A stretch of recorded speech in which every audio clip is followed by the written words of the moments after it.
같이 기도드리겠습니다. 변함없이 반복되는 인생에서 우리의 삶의 참 의미가 오직 그리스도 안에 거하는 것인데, 세상의 그 어떤 것을 보아도 만족하지 못하고 아무리 들어도 채워지지 않으며 죄로 타락한 인생의 본질이 땀 흘려 수고하며 삶의 괴로움과 고통을 허락하신 하나님께 감사와 찬양과 영광을 드립니다. 지난 한 주간도 세상에서 추구하며 애쓰고 살아왔지만 결국 인생의 무의미와 헛된 무상한 인생 길만이 우리 마음을 지배했고, 하나님으로부터 죽고 세상으로부터 살아 눈에 보이는 배부른 일에 힘쓰며 내 마음에 간직한 세상이 교만과 시기 사이에서 탐심과 탐욕으로 물들어 십자가 앞에 온전히 내가 주인이 되어 복음의 가치에 자신을 위장하고 살아왔음을 이 시간 회개의 고백을 드립니다. 하나님 아버지, 하나님을 안 지가 수십 년이 지났는데 우리 인생의 의미와 소망을 아직도 발견하지 못하고 근심과 걱정 속에서 우리를 만나주시는 그 하나님께 오늘 나왔습니다. 아직도 호흡하는 우리 인생에게 하나님께서는 기회를 주셨는데, 우리가 살아있을 때 삶을 소중히 여기고 예수 그리스도를 통해 영원한 생명을 얻으라고 말씀하시며, 이 세상에 호흡 있는 모든 것들은 언젠가 죽음을 맞이하는데 흙에서 와서 흙으로 되돌아갈 그 영혼이 하나님의 심판대에 서게 되는데, 이제 시간이 촉박하다는 것을 알고 하나님의 선물에 우리의 인생을 던지게 하여 주시옵소서. 그로 인하여 내 마음에 간직한 세상은 이제 사라지게 하시고, 내가 십자가를 기억하여 그곳에 나를 묻고 주님의 사람으로 거듭나게 하여 주시옵소서. 하나님 아버지, 우리 마음을 지배하고 있는 이 세상의 모든 마음들이 십자가에서 죽게 하시고 하나님의 기운이 우리 마음을 다스려 우리가 회복되어서 보이지 않았던 하나님이 오늘 보이는 시간 되게 하여 주시옵소서. 하나님께서는 중형공동체를 통해서 거짓 없는 복음과 하나님으로 취하고 하나님으로 배부른 교회에 되어 날마다 하나님의 마음으로 채우시고 어둠으로 갇혔던 우리 마음이 하늘의 조명을 밝혀 주시옵소서. 그로 인하여 우리 뼛속까지 하나님의 평강과 안식이 주어지는 공간 되게 하여 우리 마음에 고인 먹구름이 활짝 깨인 봄날 되게 하여 주시옵소서. 말씀을 준비하신 목사님, 성령의 충만함으로 붙잡아 주시고 마사와 머리바의 백성들이 지은 죄로 깨어졌던 에덴이 남편과 자식의 관계 속에서 기쁨이 사라졌던 것처럼, 이 잘못된 길을 걷는 우리들이 하나님의 말씀을 듣는 순간 우리의 생각이 변화되고 수정되어 우리 마음에 매인 것이 풀리고 깨어지고 해방되어서 하나님의 호흡과 숨결을 느끼며 하나님께로부터 새로 태어나는 복된 시간 되게 하여 주시옵소서. 감사를 드리며 예수님의 이름으로 간절히 기도합나이다.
살아계신 하나님 감사합니다. 저희들을 구원하여 주시고 이제는 하나님을 믿는 믿음 안에서 주와 동행하는 기쁘고 복된 순례의 삶을 살아갈 수 있도록 은혜 주시니 감사합니다. 우리가 이제 주님의 자녀로 거룩한 백성으로 부름을 받고 살아가는 이 나그네의 인생길 가운데 주님만을 바라며 주님만을 기뻐하며 주님만을 소망하며 살아가는 지혜자들로 살아갈 수 있도록 은혜 허락하여 주옵소서. 오늘 또 하나님의 음성을 듣기를 원합니다. 성령님 우리의 마음 가운데 운행하셔서 마음의 문이 열어지게 하시고 주의 음성을 달게 받게 하시며 정말 저들의 인생을 향하여 주시는 주님의 음성에 귀 기울이고 하나님을 경외하며 또 하나님의 말씀을 순종하는 그러한 복된 삶을 살아가는 저희들 다 되어질 수 있도록 은총 덧입혀 주옵소서. 감사드리며 예수님 이름으로 기도드립니다. 아멘. 인사 나누시겠습니다. 말씀의 은혜 받읍시다. 말씀의 은혜 받읍시다. 교회 에어컨들이 안 돼서 굉장히 더운데요. 그래서 아침에 이조 집사님하고 잠깐 이야기하면서 저는 날씨가 더우면은 말씀이 짧아진다고 제가 걱정을 좀 했습니다. 그랬더니 이조 집사님은 말씀이 더우면 앉아서 듣기 힘들다고 짧게 하라는 말씀인 것 같아요. 또 주님을 예배하는 이 시간 집중하셔서 오늘 우리 인생의 본분 이런 제목으로 하나님 말씀 나누기를 원합니다. 저희가 전도서를 지난 주간에 계속 묵상했는데요. 전도서를 기록한 솔로몬은 이 세상에서 가장 지혜로운 사람이었습니다.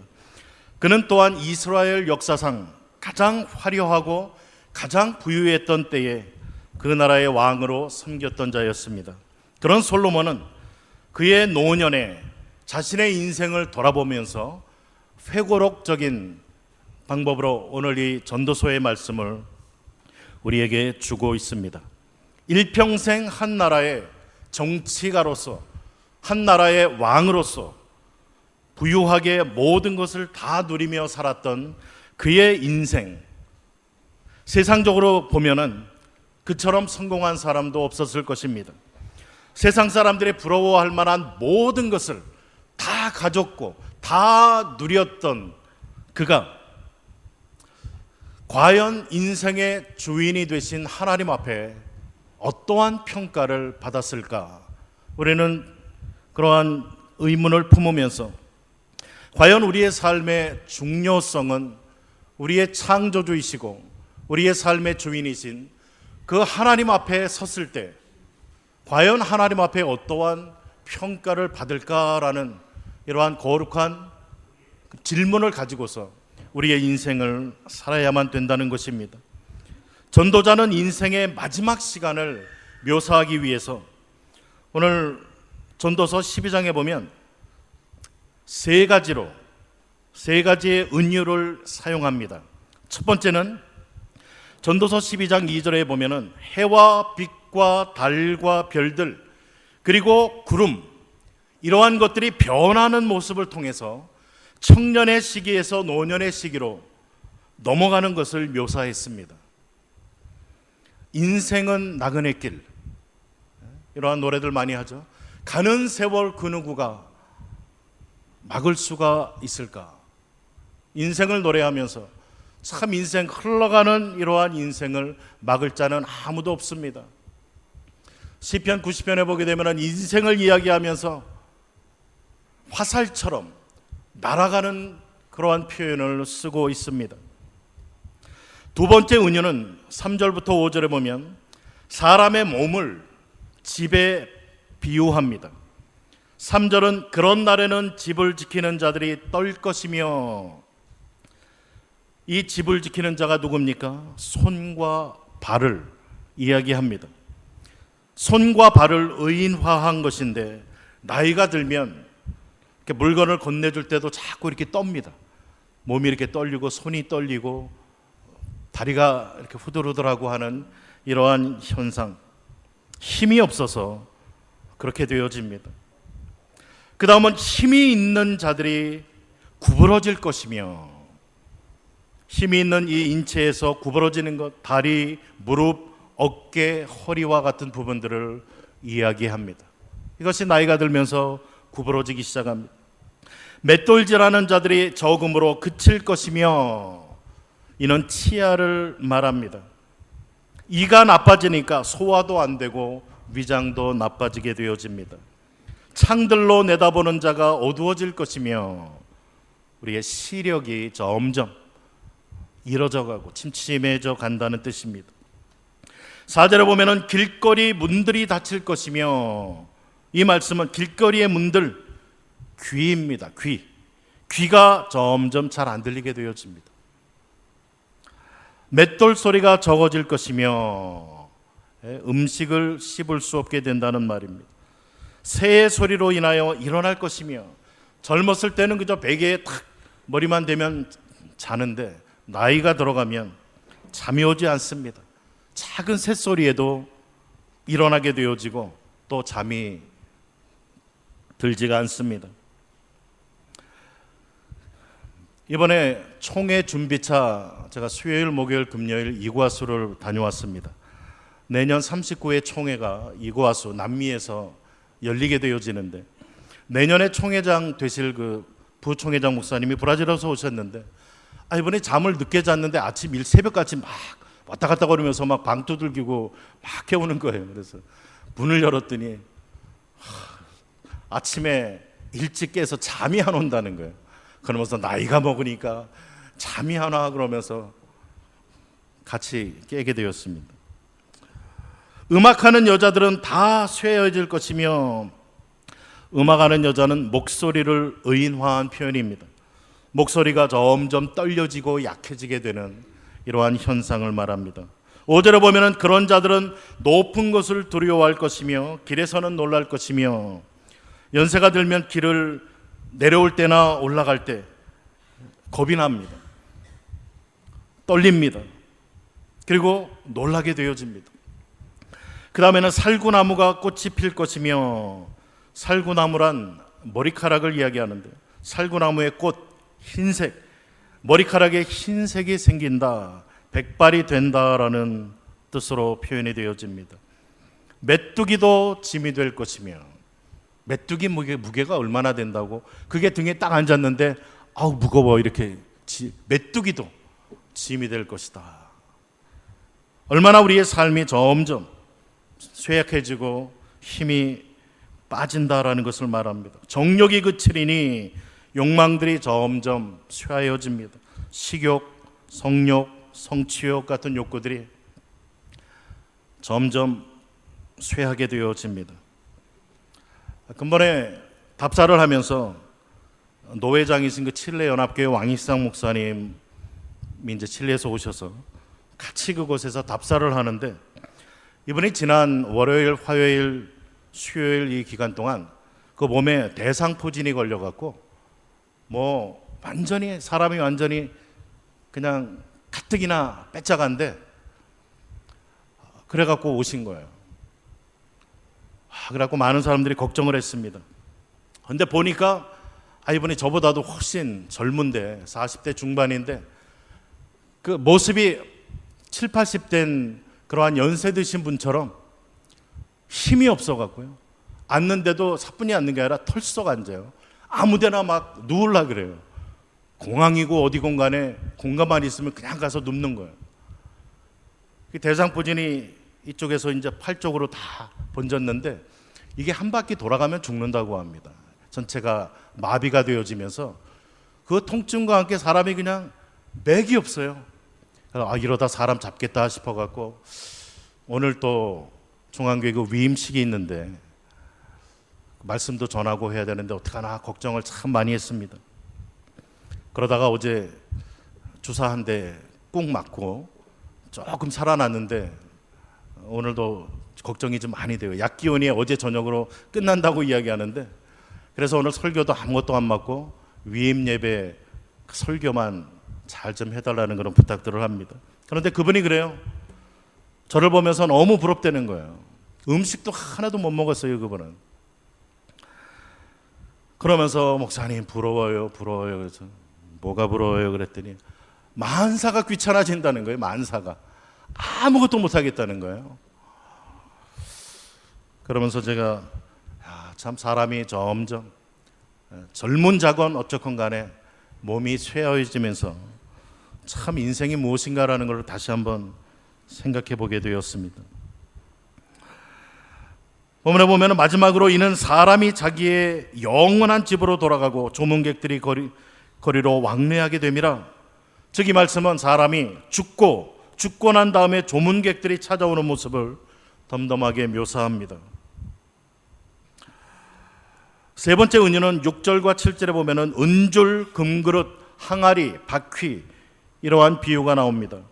전도자는 이와 같이 소중하고 유용한 것들이 그 가치를 잃어버리는 모습을 육신이 쇠약해서 힘을 잃어버리는 것의 비유로 사용하고 있습니다. 아무리 부잣집의 주인이라 할지라도 그 사람이 죽는다면 더 이상 그 집에 있는 금그릇, 은그릇, 귀한 그릇들을 꺼낼 이유가 없다는 이야기입니다. 한 인간의 종말을 고한다라면 그것으로 모든 것은 끝난다는 말입니다. 7절에 보면 인생의 마지막을 육과 영이 분리되는 죽음으로 결론을 짓습니다. 이렇게 한계를 가진 인생을 말하면서 너는 청년의 때 창조주 하나님을 기억하라. 내가 아직도 그 주님을 찾을 수 있고 섬길 수 있고 움직이고 할 이러한 때가 없어지기 전에, 사라지기 전에 너희는 여호와 하나님을, 창조주 하나님을 기억하라. 잊어버리지 말라라는 것입니다. 나의 인생을 창조하시고 나의 창조주, 나의 인생의 주권자가 되시는 그분을 잃어버리지 말라는 거예요. 사단과 세상은 어떻게 하든지 우리의 창조주와 주권주를 잊어버리도록 자꾸 유혹을 하고 정신없게 만들어 갑니다. 그러나 너는 잊지 말라. 인간의 한계를 인정하고 하나님을 바라보라라는 권면입니다. 오늘 본문은 크게 두 단락으로 나뉘어집니다. 첫 번째 단락은 9절부터 12절에 전도자가 인생의 의미를 찾고자 수고했던 것들을 기록하고 그가 인생의 참 의미를 깨달았다라는 것을 말해주고 있습니다. 이 지혜자가 얼마나 열심히 찾았느냐, 10절에 보면은 이 찾다라는 강조 능동형, 찾고 또 찾았다, 계속 찾았다는 거예요. 한두 번의 경험이 아니라 그의 인생을 회고하면서 내가 끝없이 찾고 또 찾고 계속 찾다가 과연 해답을 발견했다라는 것을 말합니다. 전도자의 수고가 끼친 영향력을 설명합니다. 오늘 본문에 보면 두 개의 비유를 이야기하는데 하나는 찌르는 채찍들 이렇게 말합니다. 찌르는 채찍들, 목자들이 가축들을 몰 때에 뭐 3개로 된 채찍 아니면 끝에 쇠고리가 조그맣게 달린 그러한 채찍을 가지고서 곁길로 나간 그러한 짐승들을, 가축들을 그것으로 돌이키게 만드는 데 사용하는 것입니다. 목자의 말을 듣지 않는 그러한 가축을 바른 길로 인도하는, 이끄는 데 사용하는 그러한 찌르는 채찍들과 같다. 지혜자의 말은 게으름으로 인생을 허비하는 사람들과 인생의 길을 잘못 가는 자들에게 자극을 주고 도전을 주어서 올바른 길로 돌아오게 한다는 말씀입니다.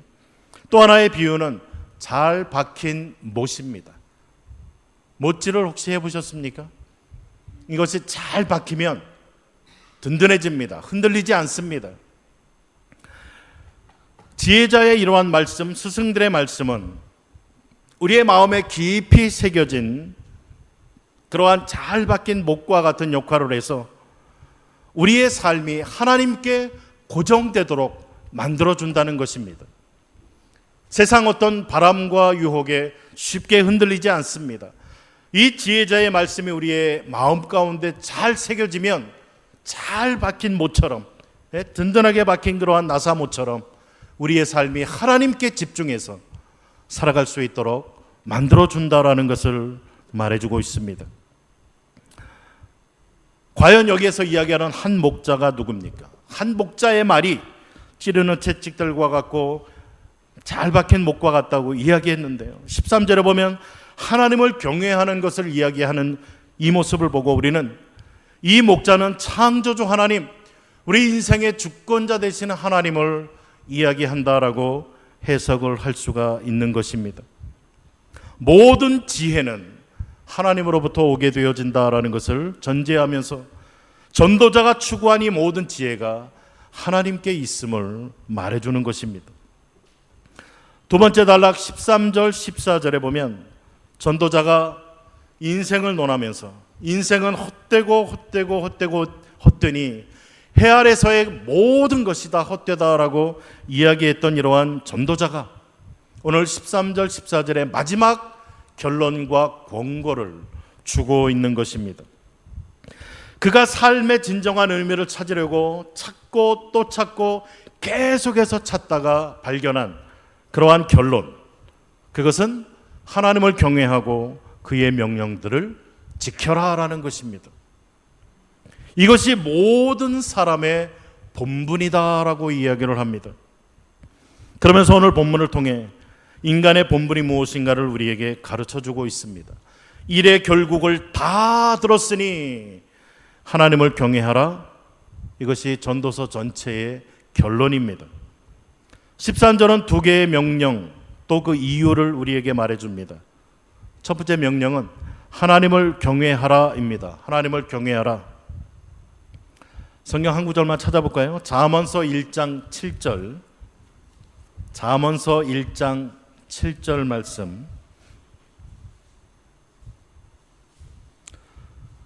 잠언이 가르쳐주는 핵심 말씀입니다. 910페이지 잠언서 1장 7절. 같이 읽겠습니다. 여호와를 경외하는 것이 지식의 근본이거늘 미련한 자는 지혜와 훈계를 멸시하느니라. 한 구절만 더 찾습니다. 잠언 31장 30절. 이 여인에 대한 말이 별로 안 나오는데요. 이 잠언서 31장 30절에 지적해서 말해줍니다. 948페이지 같이 읽습니다. 고운 것도 거짓되고 아름다운 것도 헛되나 오직 여호와를 경외하는 여자는 칭찬을 받을 것이라. 아멘. 여호와를 경외하는 것이 지식의 근본이에요. 또 여호와를 경외하는 그 여자는, 그 사람은 칭찬을 받을 것이다 라고 이야기를 해주고 있습니다.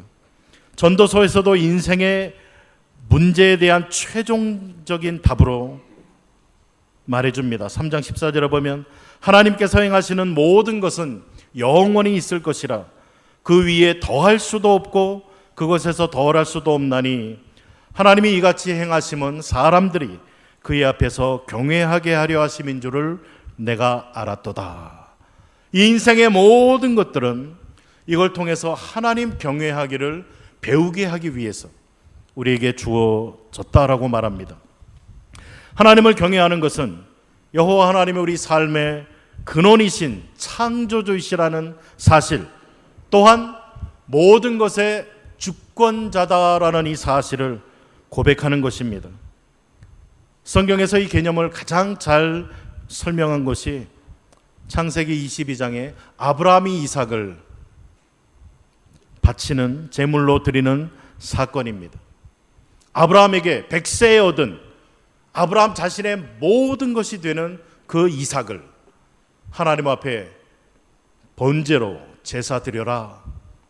이것은 그의 모든 것을 다 드려라라는 이야기입니다. 어떠한 사람이 자신의 모든 것을 하나님 앞에 드릴 수가 있는가? 자신의 모든 것을 내려놓을 수가 있는가? 바로 하나님을 그의 인생의 창조주로, 그의 인생의 절대 주권자로 섬기는 자만이 아브라함처럼 이삭을 하나님 앞에 자신의 가장 귀한 것 모든 것을 내려놓고 드릴 수 있게 되어진다는 이야기입니다. 아브라함의 이러한 순종의 모습을 보면서 하나님께서는 내가 이제야 네가 하나님을 경외하는 줄을 알았노라라는 말씀을 주십니다.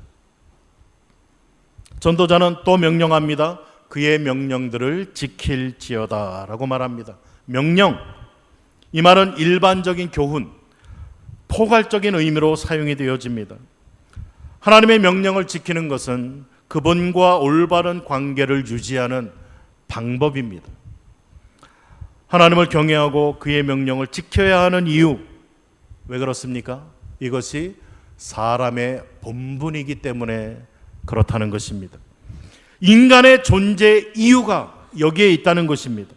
하나님을 경외하고 그분의 명령을 지키는 것, 인간의 존재의 이유요, 인간의 존재를 가능하게 하는 것이 바로 이 말씀인 것입니다. 마지막 14절에 보면 하나님을 경외하고 그 명령들을 지켜야 되는 것, 큰 첫째 이유가 이것이 모든 사람의 본분이기 때문에 그렇습니다. 둘째는 하나님의 심판이 있기 때문에 그렇다는 것입니다. 이는 전도자의 종말론적인 관점으로 인생을 바라보면서 하나님 앞에서 살아가는 인생, 우리가 하나님 앞에 설 때 우리 인생에 대한 평가를 하나님 앞에 받을 수밖에 없습니다. 하나님이 주인이시기 때문에 주인으로부터 청지기로 우리가 받은 우리의 삶, 시간, 재물, 모든 것들에 대한 하나님의 심판을 받아야만 된다는 것입니다. 한계 안에 갇혀진 그러한 인생, 이러한 인생이 의미 있는 삶이 되려면 바로 창조주와 올바른 관계를 맺고 그분 앞에서 살아가는 인생이어야만 됨을 우리는 알 수가 있습니다. 전도서 전반부는 모든 것이 의미 없고 아무리 노력하고 몸부림쳐봐야 다 헛되다라는 것을 이야기를 해줍니다. 참 우리로 하여금 인생을 생각하게 만듭니다. 모든 것이 다 헛되다면 인생을 어떻게 살라는 이야기인가? 그런데 그것이 결론이 아니라 결론으로 나아가기 위한 과정으로서 해 아래에 행하는 모든 것이 헛것이다 라고 이야기를 합니다. 그러면서 이러한 인생의 허무함 끝에서 하나님을 경외하고 그의 계명을 지키는 것이 인생의 본분이다라는 것을 깨닫게 해줍니다. 해 아래서의 지혜는 다 허무합니다. 그러나 하늘의 지혜는 우리로 하여금 즐거운 삶, 영원한 삶을 보장해주고 있는 것입니다. 우리의 마음 깊은 것까지라도 다 감찰하시는 하나님, 그 하나님 앞에 우리는 숨길 것이 없습니다. 마지막 날에 그 하나님 앞에 다 드러나게 되어 있습니다. 하나님이 이 모든 행위를 심판하실 것이기 때문에 우리는 인생을 낭비해서는 안 된다라는 이야기입니다. 우리는 창조주의 뜻에 합당하게 살아야만 됩니다. 에콰도르 밀림에서 선교사로 그 젊은 나이에 그 엘리트들이 들어가서 선교를 하려고 그러다 바로 창에 찔려서 순교를 당하게 되어집니다. 그런데 이 짐 엘리엇이 이러한 말을 했습니다.